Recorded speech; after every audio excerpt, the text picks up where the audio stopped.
You're listening to Fiction Faeries, two authors chasing joy and creativity. I'm author Christine DePetrillo. And I'm author Amanda Torrey. Welcome to our podcast where we amplify joy, whimsy, and the magic of the written word. Good morning, Amanda. How are you today? Good morning, Christine. I'm doing great. How about you? Good. I'm feeling especially awesome today because of our nature crowns. Uh, So if you're just best. listening and not watching, A, you might want to head over to where you can watch. B, we are both donning nature crowns, which again, so typical us. Like we decided to do something that we both wanted to do, but our crowns are very different. Yes. So I have a evergreen crown with some pine cones in it. And Love. Amanda, would you like to describe your crown? Well, first of all, Christine just looks amazing with her evergreen crown, blending in with her fairy wings and her gorgeous fairy backdrop. I mean, Thank you. she's actually in the fairy forest, but love it. And I have my little crown. I went out and picked some dying calendula and some marigolds, and I had like these little purple flowers they're weeds, but I love them so much, and the bees love them, and so I put them on there too. And I even picked a couple like things of kale. I have like this rainbow kale, so I shoved Oh, some in. You pretty. can't really see it very well, and some of them keep falling off, but they're Nice, there. nice. Well, that was my plan was to use flowers. However, since you and I had our planning meeting for this episode, it has snowed here almost every day. Uh, So everything is past its due date now, past its expiration date, and but the evergreen always going strong. So I I said, love well, it. you know what? I'll go that route. Now though, I kind of want to go with my fairy wings like a snowy white cloak Yes, to go with need the that this is what happens. I mean, you next make a week. nature crown and then like it just Need a explodes from cloak. there. Yeah. Yes, you need a cloak. I've been on TikTok they always show like those green cloaks. They look very like forest fairy, and I want one so bad, but it's the most impractical thing I could possibly. I mean, like even less practical than fairy wings, to be honest. Yeah. No, I'm with you 100%. I can't tell you the number of times that I've looked at cloaks on Amazon Yes, and yes. then I'm like, no, don't be silly. Don't be silly. But I that might just be the joy that we're after. I It don't really know. might be. We're going to have to discuss this I further. think so. And listeners, Yeah. if you want to take bets on how long it takes before we each have cloaks, Yeah. that may That's be a little yeah. cool. Yeah, it's pretty much a sure thing, I think, at this point. But anyway, Yes, absolutely. so So one of the things we like to do here on Fiction Fairies is to share what's in our chalice. I have my chalice here. We like to just give a little chat about what we're drinking today. So today yeah. I have just a tea bag of this Zest tea, Blue Lady tea. It's like high energy, 3 times the caffeine. So if I start talking faster as the episode goes, that it's not just the Massachusetts in me, it is also the tea. And what about you, Miss Christine? What are you drinking today? Well, I decided this morning, since it was like kind of frosty and crisp out when I was walking the dog this morning, that I wanted to continue that freshness. So I have peppermint tea Oh, this morning. love it. So kind of clear the sinuses. Yes. And I mean, I'm like this close, like, forefinger and thumb just about an inch away to just going full on like winter, like I'm just with you. do it. I'm, Yeah. yeah, So, I'm there. I'm but there with you. anyway. Yeah. So why not? I already burned a candle that was balsam and cedar. So, Oh, that sounds it's, heavenly. yeah. So it's just, I'm But just these, waiting to flick the switch from autumn to winter.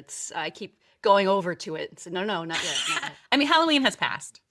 It has, yes. But It's I just do free want for to all now. give, right. And I actually love when I decorate my house. It brings me great joy to have all the fall and autumn colors. I mean, the walls in my house, I have like a harvest orange wall, I have a green and, brown, and I have these colors that are very fall-ish, but I do feel like fall goes by so quickly here. And then, now it's snowy and now I want to Yes. get out all the evergreen to match my crown and the whole thing. So, Then March is going But to arrive and you're going to wish you spent a little more time with the fall.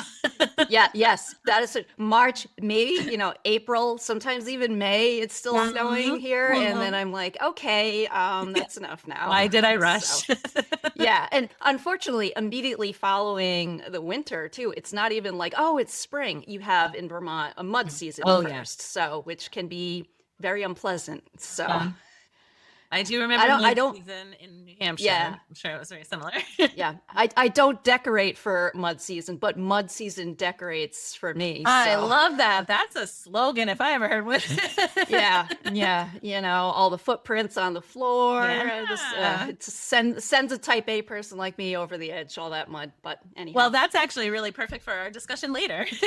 yes, it is. That is true. That is true. So, as you know, if you have been listening for our couple of episodes that we're on a roll now. We're on a roll now. Our main goal with this podcast is to meet authors and other creative people, go behind the scenes into the creative process, build a whimsical and weird community, and I really feel like we're excelling at that We one. are so good at weird. Yeah. Highlight the power of play and find joy in creativity. So, Amanda, I am wondering, how did you invite joy into your life since our last episode? Well, it kind of goes along with our discussion actually, because Oh, drum roll. I, the day after Halloween, started watching Hallmark Christmas movies. yay! And it's always kind of a barometer of my mental health. I feel like, the earlier I start, the more I need them. So Yes. this year, it is all about finding the joy in whatever way I can. And Hallmark movies just really hit that spot for me. They're just low angst, joyful. You know what's going to happen. You don't have to stress about it. And I've just been really enjoying it. So if anybody has recommendations for which ones I should watch, I am compiling a list. Yeah. And Oh, I love that. yeah, I know you're also the Hallmark movie fan. Yes, So yeah, and I have to say, like the ones that I've watched so far, because I mean they started back in like October, I Mm. think. Did you start Um, Christmas in October? yeah, watching them. Christine, you watched the I Christmas know, ones in October? I did. I feel like this is a confessional now. And I was just gonna say, hi, I'm Christine, and I watch Hallmark Christmas movies in October. Oh my goodness. I thought I was bad Yeah, going on November 1st. no, no.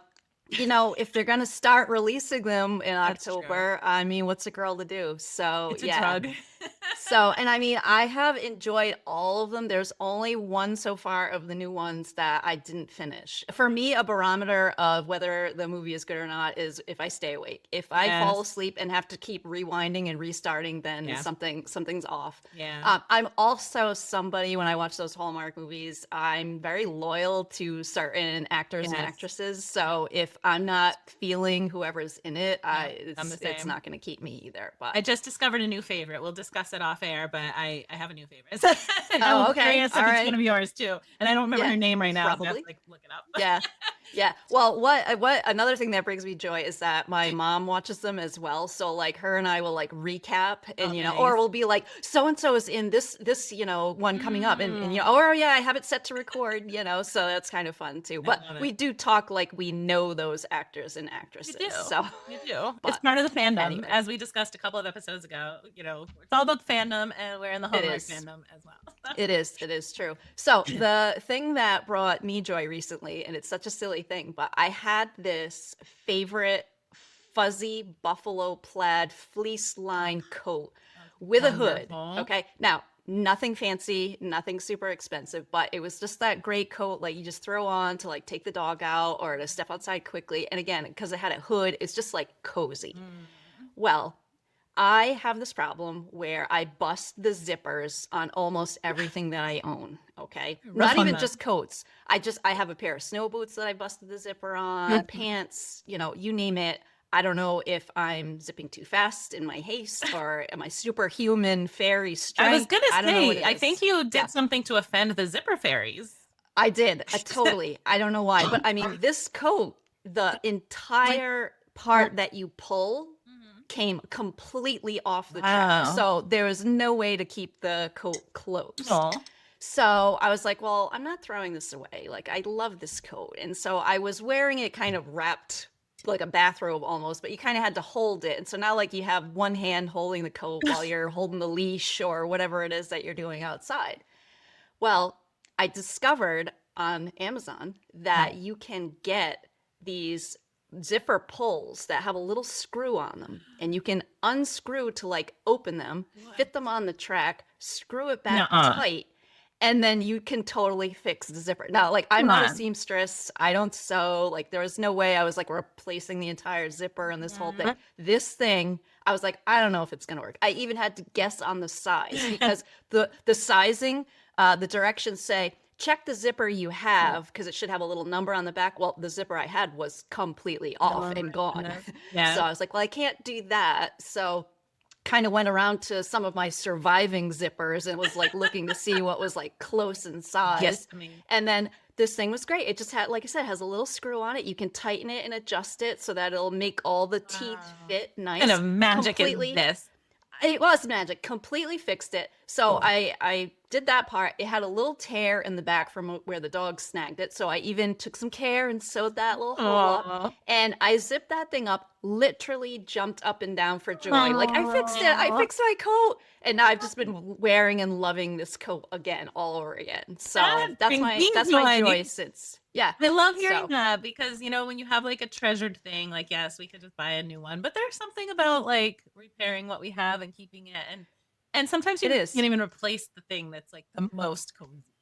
Yeah, well, that's what I was going to say too. I did look to see if I could find it, but typical me, like this happens in everything, like especially like cosmetics, right? You find this Mhm. color that you like and then they Yeah, discontinue it. of And it's course. like, well, why didn't I buy an entire case of it, Right. you know? You I know, actually did learn my lesson over the summer. I had bought a pair of sandals and they fit perfectly. I immediately bought a second pair. I'm like, so I'm going to have smart. these like on tap. But That's anyway, perfect. so I have my coat all fixed, all Uh, snugly, just for the cooler weather. oh, So that's my joy. that is so perfect. And I just love it because it segues right into our next conversation. Because in talking about the cooler weather, um, Hmm. dear joylings who may be listening or watching us now, Christine and I both enjoy gardening. I'm a new gardener. Christine is a little more Seasoned. experienced, seasoned. Yes, she's seasoned. I'm new, but we both got so much joy out of gardening this year. And the season's over. And do we have the Sad gardening face. blues? We Sniff. do. Let me wipe my fairy tears away. Yeah. So at this point, we have harvested our veggies and we've been eating them in a variety of ways, as one does. I have filled my freezer with so many tomatoes and peppers, I can't even tell you. But we were chatting and we decided that we would add a new feature today here on Fiction Fairies called Fairy Kitchen Fun. Because what's more fun than being fairies in the kitchen? Mm. So we challenged each other this week to to like try out a recipe using vegetables that we have grown. Mm. So, Christine, would you like to go first? Tell us what you made. Sure. So I made eggplant parmesan, which is one of my favorites. Mm, So we did grow eggplant, yum. and the thing that was different though, and I hope my naughty will forgive me. Um, Normally I would take eggplant and fry it, which is like, you know, a whole process. Mhm. And I usually do it like in a huge batch because by the time you take everything Might out as and well. there's oil going and the whole thing, you know, Yes. it's like a half a day Uh-huh. project if you do it, you know, the Italian way. Yes. So I found a recipe, however, in which you don't fry the eggplant. You still egg and batter it, Mhm. bread it, and then you bake it, and then Ooh. you layer it with the sauce and bake it again. So there's no frying. Healthier. Healthier, yeah. And I find too, like that it's not that oil just doesn't sit in the pan like after like if you have leftovers, which I always do. Yep. So I love this recipe. I mean, anyone who's eaten it that I've served it to has been like, yeah, it tastes almost the same as when you Oh, fry nice. it. So, Love that. so yeah, so I've kind of abandoned, you know, my noni's original methods. I'm sure she would But approve. but I think she would, and I will say, I will add to that that also with my tomatoes from my garden this year Mm. was the first time that I made a marinara sauce Ooh. from tomatoes in the garden. So I think Okay. that might balance it out, Yeah, and I might get the Italian blessing and be absolutely. okay. Freshly Yeah, grown tomatoes. Yeah. yeah. I'm gonna need So that marinara recipe from you. You can share your family legend. yeah. Yeah. So how about you? What did you make? So I love soup season. I a few years ago I got really into soups when traveling in the UK and Ireland, and Scotland especially. We just my daughter and I go there a lot, and like we just love the soups, like the soup and the bread. Oh, so good. So I Mm. make a lot of soups now. So this week I made a carrot coriander soup using carrots that I Ooh. grew, and most of them are not very big carrots, but I did get a pretty good harvest at the end of the year. And I just dug up my potatoes and I had a good amount to put in there. So it's so delicious, like knowing that like you Mm. grew it from your own dirt. Like Yes. it's I don't know. I don't know. I don't know why I never gardened before. Well, I know why, because Yeah. Yeah. I had It's a time lot of and work energy because and it's a lot of work. yeah. Yeah. Take a lot of work. It takes up a lot of Yeah. It's space. very Yeah. expensive to start and Yeah. yeah, so but I'm just overjoyed and it's been delicious and nourishing and cozy and all the wonderful things. Nice. So I'm gonna go off script here a little bit and just do you have Yep. any like one tip that Mhm, you would give listeners mhm. in terms of gardening? Like for example, I grow carrots as well, which I just remembered that I did make a carrot cake from carrots Ooh, in my garden, which was pretty awesome, I yum. have to say. Well, But a tip in growing carrots, because I used to just, go ahead, throw the seeds in there, and then I would get these little stumpy, mhm. fat Yeah, carrots. yeah.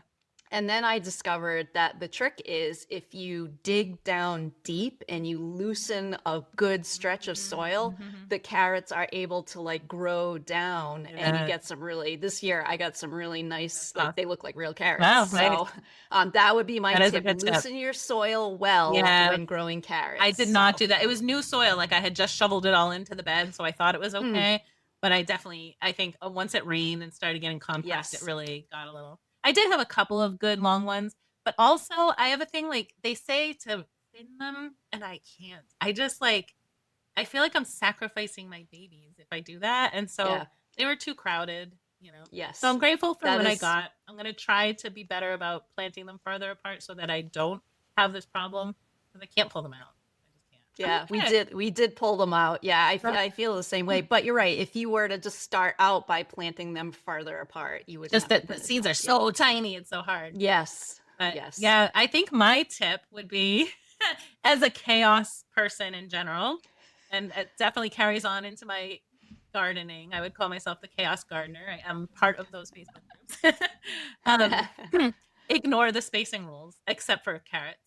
I think like they're always like plant precisely this far apart, and then you have Mm, all this empty space, and I'm mm. just like over plant and they'll fight for it. They'll live. They'll do it. I had so Yeah. much stuff and I had a lot of things that did not grow well, but Hmm. because I planted so much, it really didn't matter. You know what I mean? Like Right. I had so much. So Right. It is overplant. kind of like a Darwinian Mhm. type situation out there. Yeah. The fittest ones will make it. Yeah. Well, because like I spent all like the early winter, I mean a late winter, carefully nurturing every seedling inside and does it have the right amount of water? Does it have the right amount Mm, of light? Blah blah blah.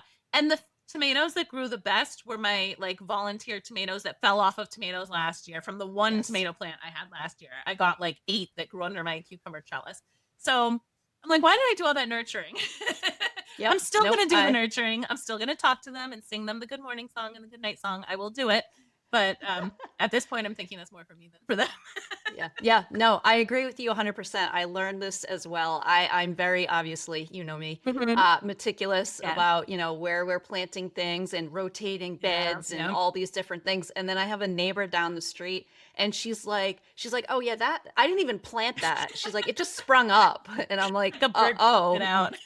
exactly, exactly. And I'm like, and her garden is beautiful. She's got Mm, all these great things. And she's wow. like, I don't really know where that came from. I And love she's it. like, but it's such and such. And she's like, do you want some? I'm like, yeah, I guess, And I'm just like, what? I'm over here, I've got the grow lights Yeah. inside months ahead. And, Yes, yeah, yeah. But in yeah, it nature, they really don't is. do that. In nature, they just No. fall and they grow and they crowd each other and Yes. they figure it out. So, Yep, yep. So listeners, if you are a gardener, we would love to hear from you about yes. things you grow, how you prepare them. If you Mhm. have any tips for us, we're Mhm. always learning. I think that's one of the great things about gardening is that like each year you like make notes for like next year, Yeah. like I'm gonna not plant that or I'm gonna put this here. Like there's always learning happening. Or like So, you overplant um, something that you don't actually like eating, and you're like, oh, maybe next year I should yes. actually plant the things I want to eat. Exactly. Yes, yes. Or, for us, we had planted broccoli, which I love, but it was very susceptible to pests Oh yeah. here in the woods. So Yeah. I was like, no, no more broccoli. Let's fill that in with something else Yeah. Good instead. thought. So Good thought. that's what we did with that. But yeah, so listeners, we'd love to talk about gardening. That would bring us joy. So, Yes. and part of what we love so much about gardening is being outside and connecting to nature. Um, so that's, something that brings both of us a lot Mhm. of joy. Amanda and I have our differences, but Mhm. connecting with nature is definitely a huge source of joy. I think that was one of our Um, early bonding moments when we realized we were both tree huggers. Yes, yes, definitely, definitely. Yeah, nothing bonds people like knowing that Oh, other person also will throw their yep. arms around a tree and Yes. speak to it and Yes. what that's kinship It is. right there for Like, life, for that is life. that Yes. weirdness beacon. Like, oh, my weird Yes. people are here. Not that there's anything weird Yes. about hugging a tree, but No, well, I mean, there is, but weird is good. We want weird. yeah. I mean, that's what we're promoting here. Oh yeah. So, Yeah. I don't know about you, but like my love of nature grew from an early age. Where I grew up, I did grow up in a suburban neighborhood. However, we were the last house on a dead end street surrounded by Oh woods. nice. So, that was just our playground out there behind the house in the woods, with, so much Love creativity that. happening out there amongst the trees. And my dad was a very big fan of going for walks in the woods. And I mean, all he would have to do is, grab the stick he used as a walking stick. And, my brother and I were like, okay, like Aw. the call to adventure, we were ready Yes. to go. So, that notion of just like wandering in the woods has been instilled in me from, way back, decades back. I love that. Um, I just never lost that joy. So, Love that. how about you? Any early memories of loving nature? Yes. Well, I was a huge reader. I learned to read when I was like 3 years old. And, by the time I was 6, I was reading Reader's Digest that my grandmother always had, always Nice. imagining, so I loved books that had to do with nature, but I lived in a suburb of Boston. There wasn't a lot of nature. My apartment building was surrounded by, there was a funeral home across the street, a bunch of bars, and Mm, so I didn't really have that. But my grandmother in her apartment had this really big like picture window that you could sit. There was like a little mm, seat kind of, I guess. And I would sit there and look out and just imagine that I could see mountains. And I had never seen mountains before. So, but in my imagination, I was in nature all the time. And I did love to find the nature in the city, walking. There were chestnut trees. And I remember the chestnuts all falling to the ground. And I remember crunching, leaves and acorns under my feet when I'd walk. And it was always very magical. Finding little beetles and bugs. And I would build mm. stories about them in my mind and make up stories that I would tell my friends, like about talking beetles, like, but as if I Mm. actually talked to them. I don't know. I know. I think they call that No, lying, but no, no, that's imagination. It's imagination. I was probably 7, but I very specifically remember trying to convince my friend. I don't. She seemed convinced. She might have been just, placating me. I don't know. Playing along. Yeah. But then when I was 9, we moved to New Hampshire up on a mountain, and I got to have that. And that was a period of my childhood that was actually very tumultuous and kind of, there was some childhood trauma there, but the woods were so healing, and like I could Mm, escape into them. And we had a brook out in the back. So even though it was a really hard time of my life, it was also like the most magical because mm, that connection to nature. Like there was something about that all my memories when I think of that time in my life go to me being in that water, being in those woods, having a hammock tied to the trees, like things like that. And just, it really was just very, very magical. So mm, as I've gotten older, when my kids were young, we would do things in nature. We'd go to the beach, we'd go for a walk in the woods and stuff. But I did kind of get away from it more. I wasn't as immersed as I wanted to be. We would try mm, to do nature crafts and things like that. But it's been really nice now making a concerted effort to get myself into nature every day and just not mm. lose that again. I mean, we're always part of it, but Um, Yeah, no, I love that. I love that. Yeah, I never had like a being away from nature, but like I've changed the kind of nature that I'm around. As I said, I grew up in a suburban situation, yes. and then I had moved to a suburban area as well that had like a little patch of woods there. Mhm. And then actually when I was teaching, that was also a suburb, but Mm. they did have woods in the back, and we actually like built a nature classroom, and I Oh, really I tried love to, that. bring nature into the teaching quite a bit. Yes. But I then in moving to Vermont, that's a whole different level of nature. I call it feral nature. Perfect. It's just that's deep I nature. love that. I'll say that. Yeah, where I live now, I don't see any other houses. It's just woods Mhm. all the way around, which is pretty awesome. Yes.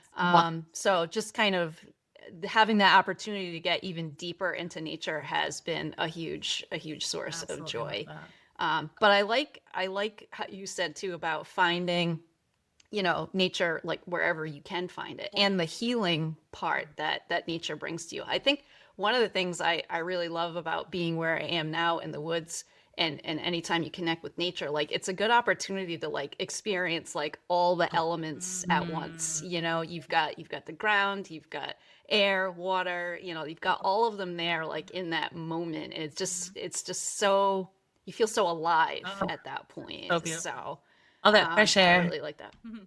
Yeah. Yeah, yeah. And we talked a little bit here about tree hugging. So, Mhm. do you have a favorite type of tree Ugh. that you like to hug? That's kind of like asking me to pick a favorite child, which, Yeah.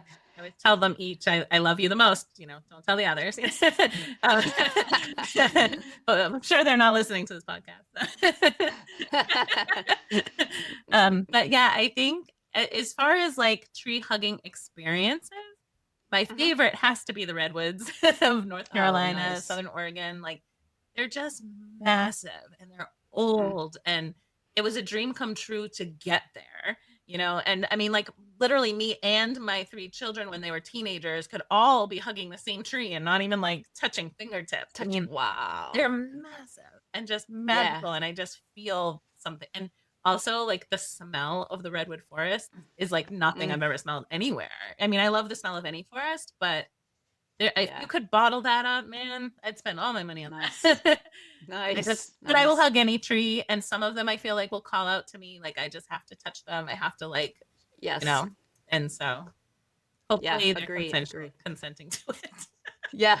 Yeah. No, I agree with you too. I especially about the call. Like there are a couple of trees on my property that even their branches are like out in almost like waiting for an embrace kind of Oh, situation. And like I kind of can't pass you those without can't. like doing it quick. But in terms of my favorite, I do love hugging maples, and I happen to live in a sugar bush, so Yeah. there are plenty of maples here. And I like how you brought up too, like the smell, because hugging trees is a very sensory experience. Yes. You've got the touch of the bark, you've Mhm. got that smell.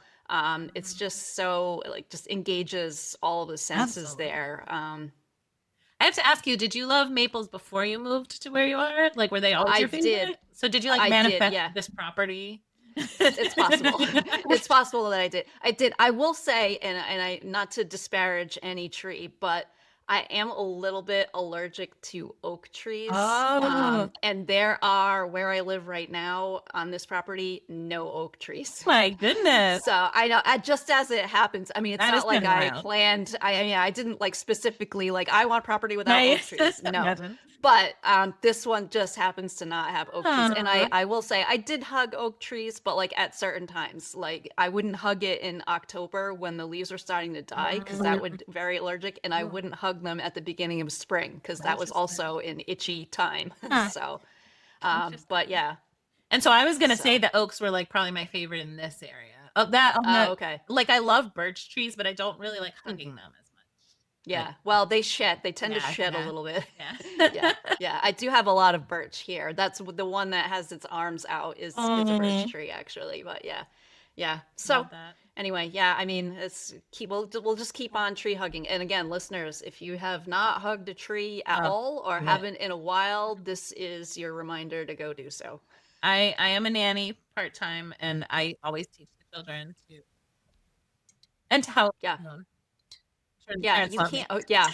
Well, that goes without saying, doesn't it? I mean, I love it. I love it. So, as Amanda and I were talking about, connecting to nature and that bringing us joy, it led us, obviously, as our conversations do often go, to books, Mhm. and we.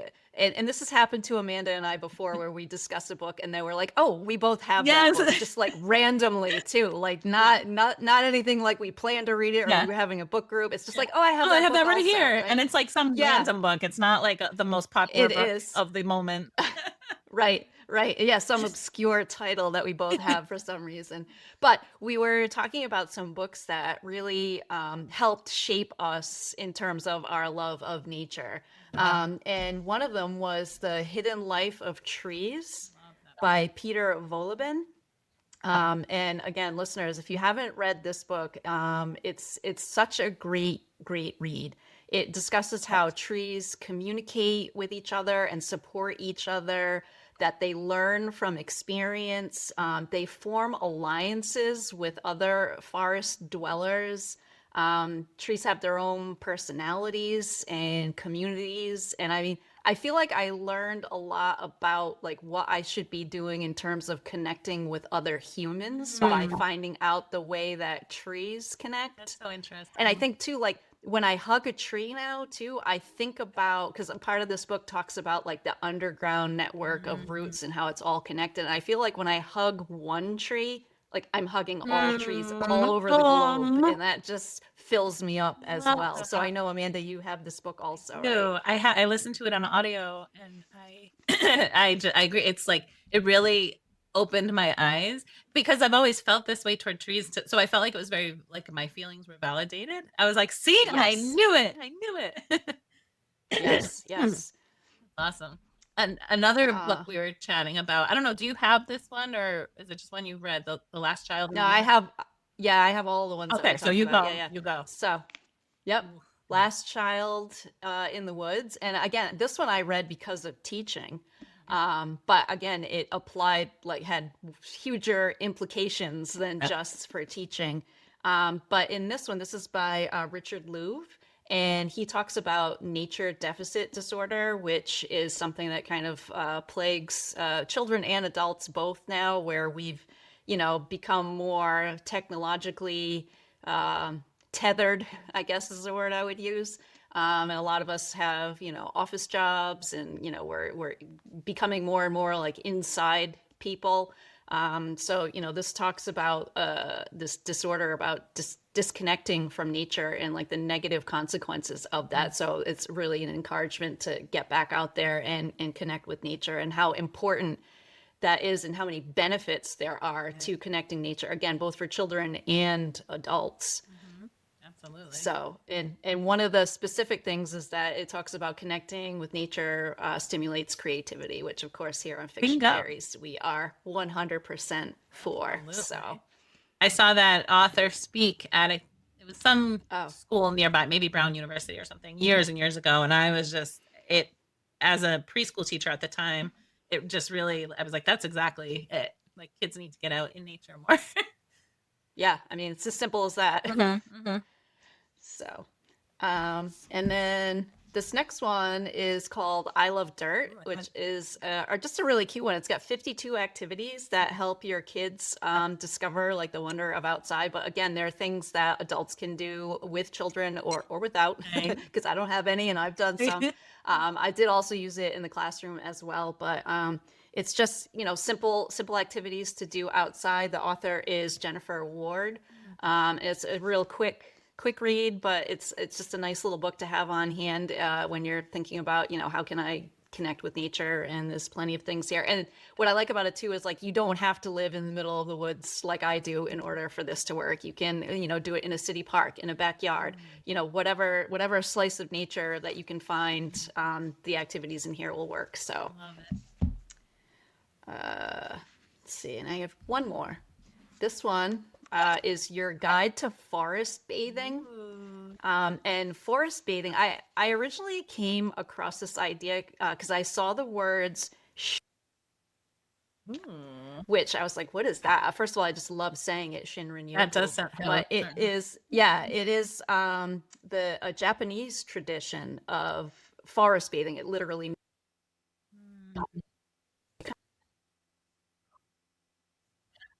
Mm. kind of going out into nature and like being present Love there, this. kind of like playfully meditating out there. Mhm. And again, it is like a therapeutic approach to getting you to kind of like slow down and kind of turn within by connecting to nature. Uh-huh. So this one happens to be by M. Amos Clifford, but there are tons of books about forest bathing. I And can all of smell these it. books will be linked in our show description. So if you didn't catch the title or the author, they will be down below in the show notes so that you can give those a look see. Lovely. I love those. I'm definitely adding that last one to my list. I don't have that one. And I have seen some places around here doing like forest bathing classes, and I've thought about trying it, Hmm. but I think I'd like to do it by myself. Yeah, I think you can even get like certified to be Ooh. like a forest bathing like therapist kind of thing.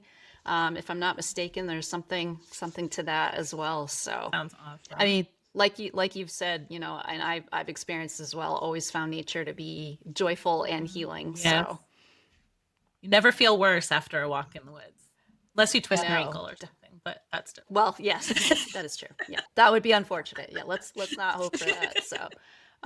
So, and like for I know for us, like nature is part of our creative Mhm. process. I mean, your story about imagining nature before you even had access to the full Mhm. spread of it. Yeah. So, and I know that in our books, we also put a lot of nature in there as we're describing the setting. A Yes. lot of our stories are deeply rooted Yes. in a very natural setting. Mhm. So, Call um, forth. yeah. So did you, I know that we talked about sharing just a short little Okay. snippet Oh. from our books that showcase us using nature. So Yeah. why don't you go ahead and go first on that? Right. I was thinking you would go first. I know, but I felt like I just did a lot of talking with that No, book I stuff. loved So it. I I'm was like like all ears, all ears. All right. Well, I'm gonna have. trying to balance out, you know. I forgot to grab the book to show you, but this is excerpted an excerpt. That's a harder It is a hard word. excerpted. Passage. Use passage. Just like whenever I can't spell a word when I'm writing, I'll use a different That's word. So use passage. okay. This is a passage from Loving a Wildflower, which is book 2 in the Starting Over series. It does take place in Healing Springs. For those of you who have read the Healing Springs series, there's 4 books about sisters, and this one, this sister has struggles with mental illness. So she has like internal scars. The hero is he was once a prisoner of war and has a lot of external scars and family issues and things. It's sort of a grumpy sunshine sort of thing. So anyway, she is very free spirited. He is very much not. So Okay. that's the setup for this. So this is from his point of view. He watched her grow from a wilting rose to a strong, vibrant wildflower. Her shoulders supported her proud head as she remained unwavering on his doorstep. Wildflowers never quit. No matter how much they were mowed down, they grew back twice as strong. Through concrete, through nutrient deprived soil, heck, they grew where they weren't wanted and where they were most needed. Soil correctors, beauty givers. The wildflower before him straightened her body and lifted her head toward the darkness. I refuse to accept your rejection of me. This wildflower self-watered with tears. She generated her own sunshine, which is a good thing since he had none to offer. That's my little Wow. nature description. They're obviously at a Yes. difficult part of their relationship where he's trying to keep Yes. her at bay and she is not letting him turn her away. Yeah. What a great comparison there to describe her as a wildflower too. What a great idea, and really showcasing, you know, the use of nature to further what she was as a character. Awesome. Thank Awesome. Love it. I love that book. I love that whole you. series. I So, appreciate that. I'm Um, excited to hear I yours. Yeah, I chose Rescue the Night, book one in my Hartley's Nest romance series, which that entire series is based on a family who owns a wildlife rehabilitation center. So obviously there's lots of nature involved in there. But I decided I was going to read actually just the very first paragraph of this book because it opens with the heroine Vanessa, who is an art teacher, and she does art classes right at the family's wildlife rehabilitation center. But the book just opens with a description of where she's at. So sunlight filtered between the roof slats of the arbor, painting golden streaks over the large wooden table my students were gathered around for class. My Wednesday morning Right. art adventurers summer classes at Hartley's Nest were my favorite part of working at my family's wildlife rehabilitation center. Located in the small town of Greenridge, Vermont, the property was mostly acres upon acres of Wow. wild forested lands that hugged a cleared area. The clearing included the arbor area, animal enclosures, a clinic, a food garden, and an extensive butterfly garden. I created and tended to myself. A series of dirt roads snaked into the forest from the clearing and led to individual homes for my mother, my 5 brothers, and me. Yeah, I said 5 brothers. Thanks for your condolences. I love that. But my intent as the author was to try to put you right there And you in that did. nature right from the beginning. Yeah, So and absolutely. again, like I said, a lot of our books have that nature component in it. I love that so much because you really did. Like, I felt like I was sitting there waiting for class to start, like for my art class Good. in the woods, like, I mean, you Yeah, really, and now you're a little disappointed that there is no art class in the woods for and you no to 5 do. brothers So, of somebody yeah, else. well, true. Yeah. Yeah, 5 rough kind of mountain man type brothers is always handy to have Out in on, that feral tap. nature. Yeah, yeah.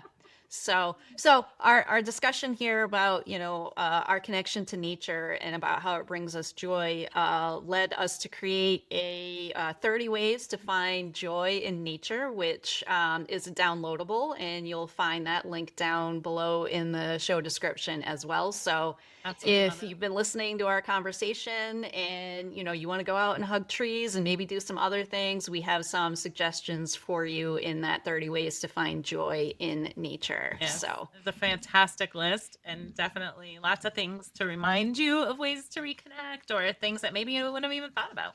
So thank you for putting that together, Christine. It's amazing. Yeah, no problem.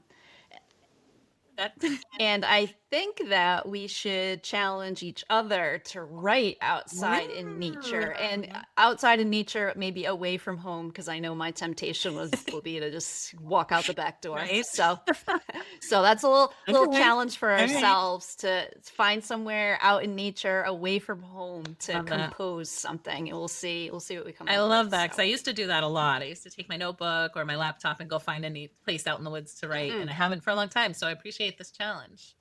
Yeah. All right. We'll gloves, but we'll do it. Yeah. And on the I'm gonna need a shovel. I I'm gonna know. need a shovel, but okay. Yeah. You'll be in a plow. Do you want to borrow my Yeah. unicorn inflatable suit? You can wear maybe. Is it warm inside there? Yeah. Pretty toasty. Yeah. And folks, if you didn't, I'm gonna plug it again. If you didn't go see our videos where we dance outside, you need to, because that's something to see. Yeah. I will say, I think we both did a really great job with that challenge. Yeah. Oh yeah, definitely. Pat ourselves on the back for that one. Just flutter our wings. Yeah.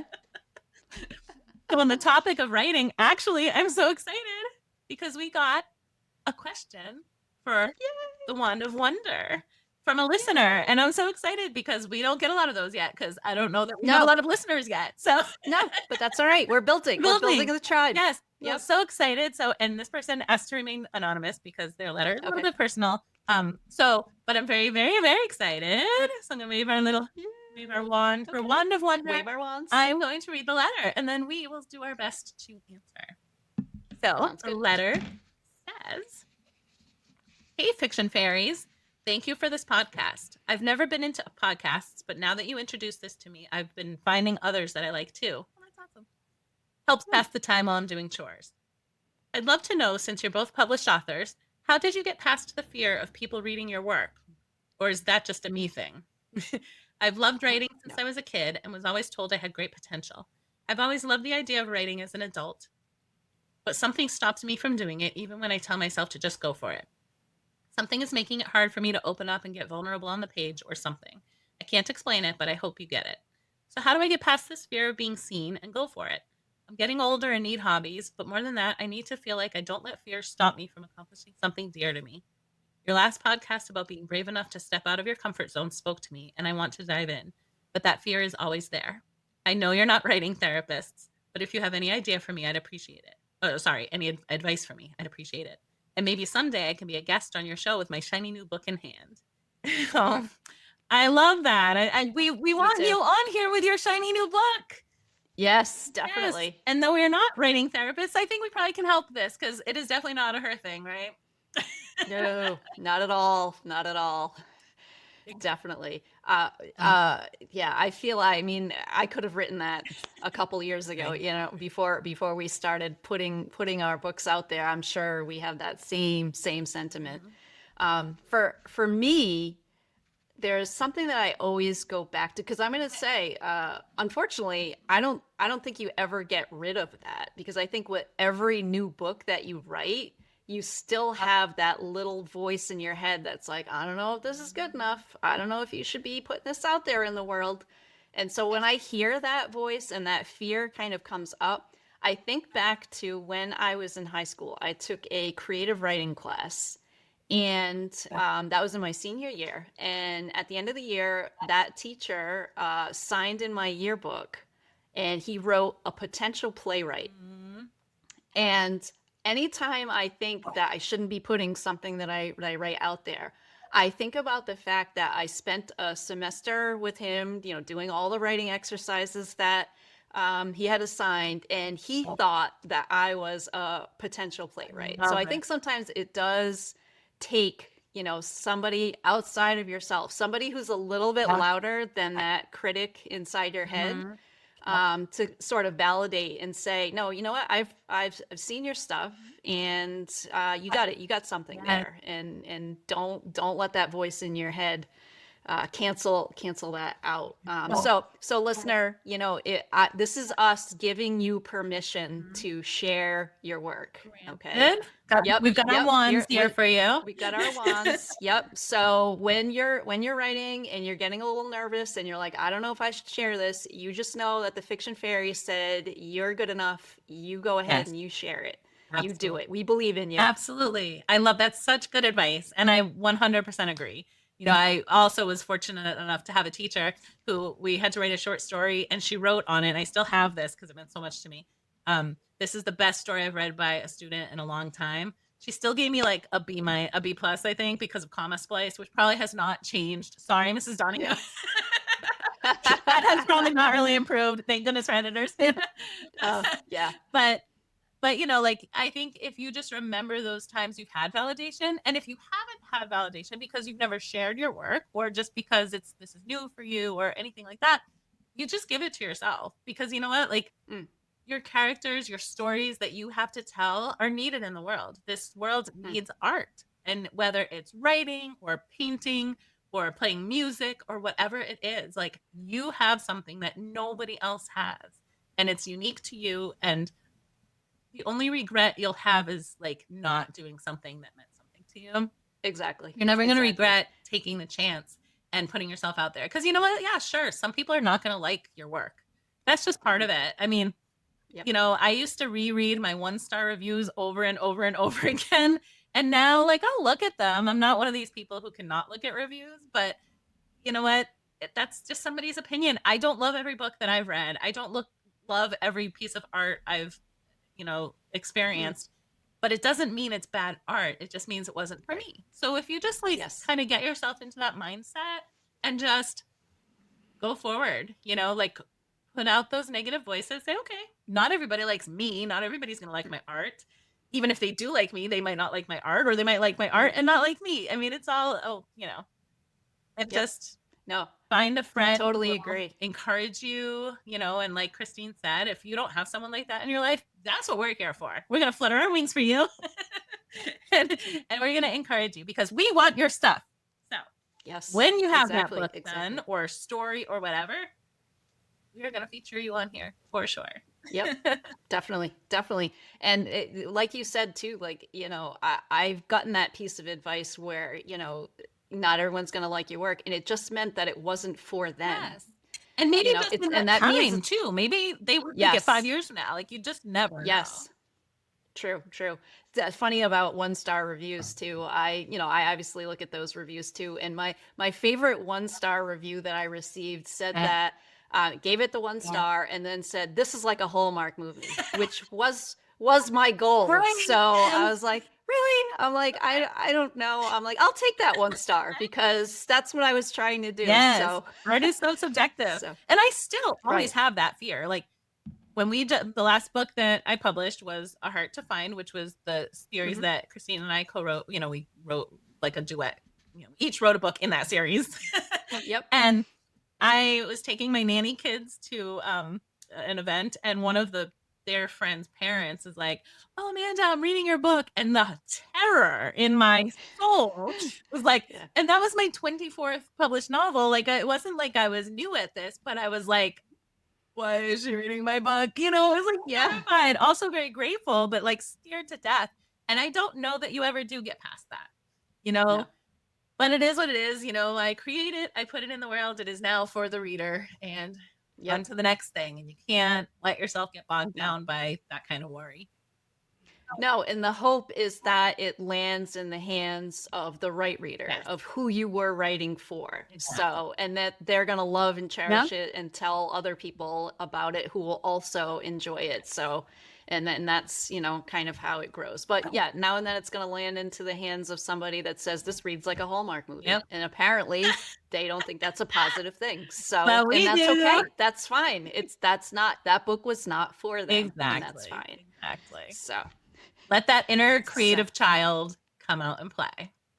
Yes, yes. Thank you for that letter, Love for adding to our Wand of Wonder segment. That was just a great question, and we really hope that you do put pen to paper and get that out there because we are definitely on your side. Yes, So 100%. And if any other joylings have a question they would like to ask us, we want to answer.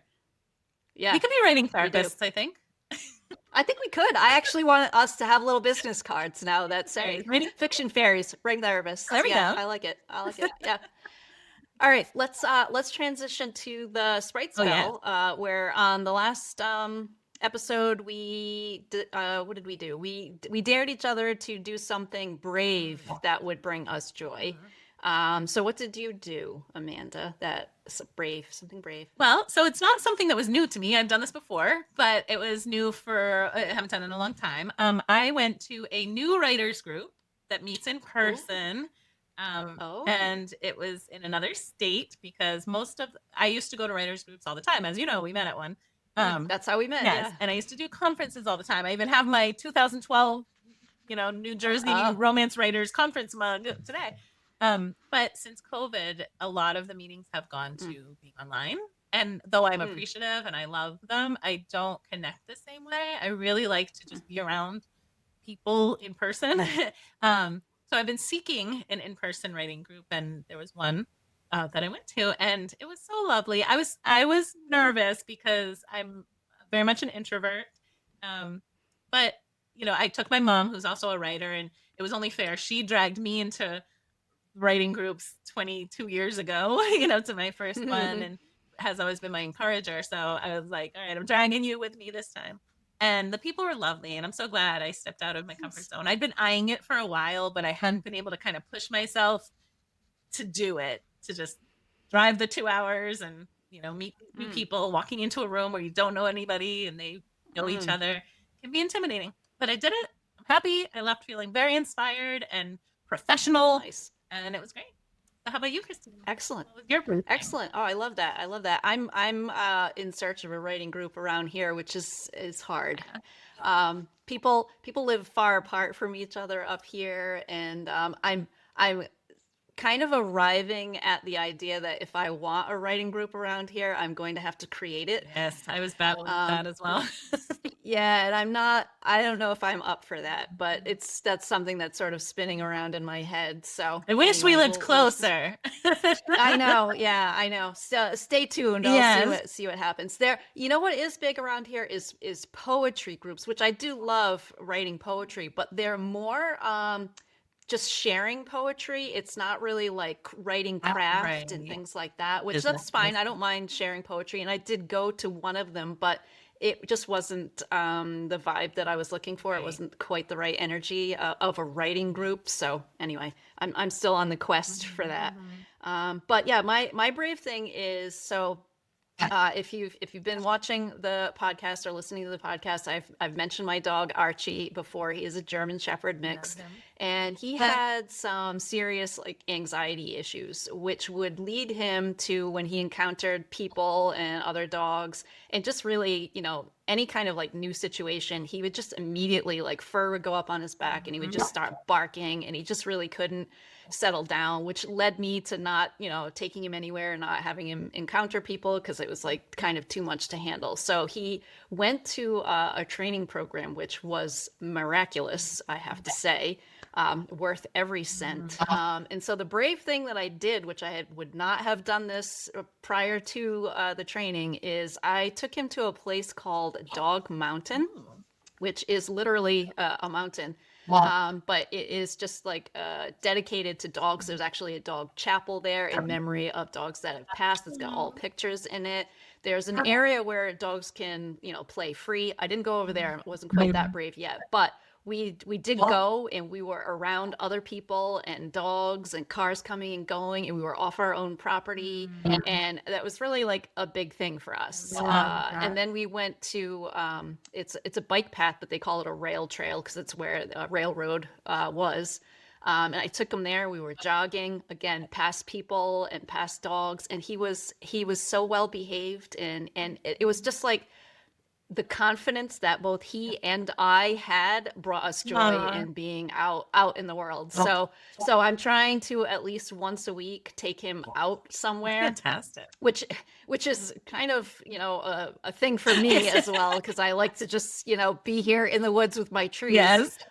So that's kind of what we're doing, but I am kind of surprised because the other thing is that as we were like out there and jogging on the trail and being at Dog Mountain, like I was saying hello to other people, which again is not really like me. Christine. I'm one to like avoid eye contact and like just kind of go about my business, but I was wanting people to engage with us Mm. to have it be a training Yes. opportunity for the dog. So I'm Yeah. like, hi, hello, how are you? Hi, to like everybody, and everybody was so delightful, back to me too. So I was like, first of all, who is this? Like, Right. what have I become? But I was like, well, it's kind of nice to say hi to people and have them say hi back to you. Imagine. Who it only took me like 51 years to figure that out, but that's okay. Better late than never, I Oh, suppose. that's But so yeah, so that's been my brave thing that brought me joy, I love and Archie brought Archie joy too. Yes, So I'm so glad that he yeah. did so well and that you got to do that. And Mm, I love that like it's kind of like both of our inner children, like you having to like engage with other people that you may not have wanted to or yes. might have felt a little like maybe as a kid you felt shy or just whatever. And me Yes. walking into a group, like that would have been my like worst fear as a child, like have to make Yes. myself the center of attention unless I was on a Mm, stage or something. But like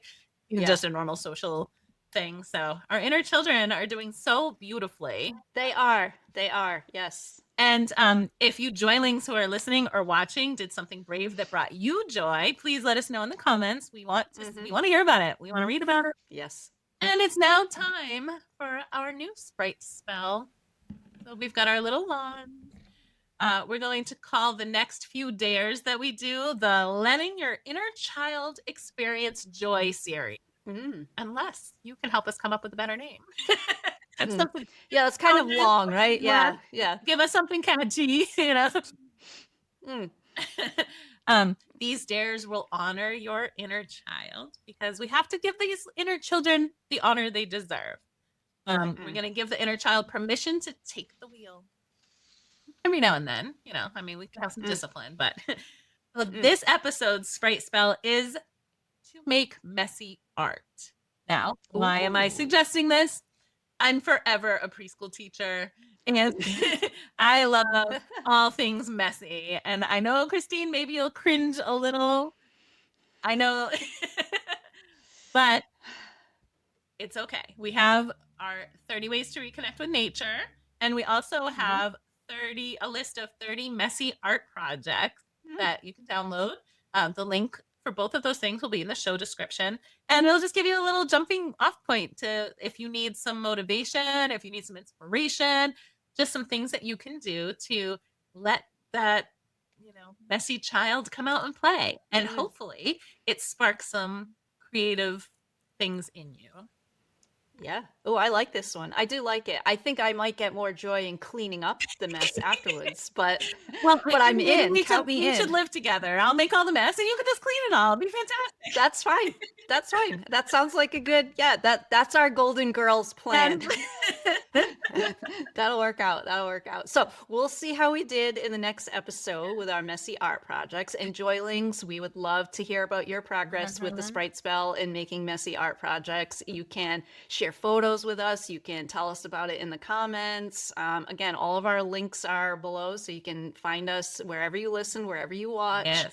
You can message us on social media. We would love to see what kinds of things that you're creating and doing to bring you joy. Yes. And on our Fiction Fairies Substack, on the About tab, is all of our contact stuff there too. So we would really love to see.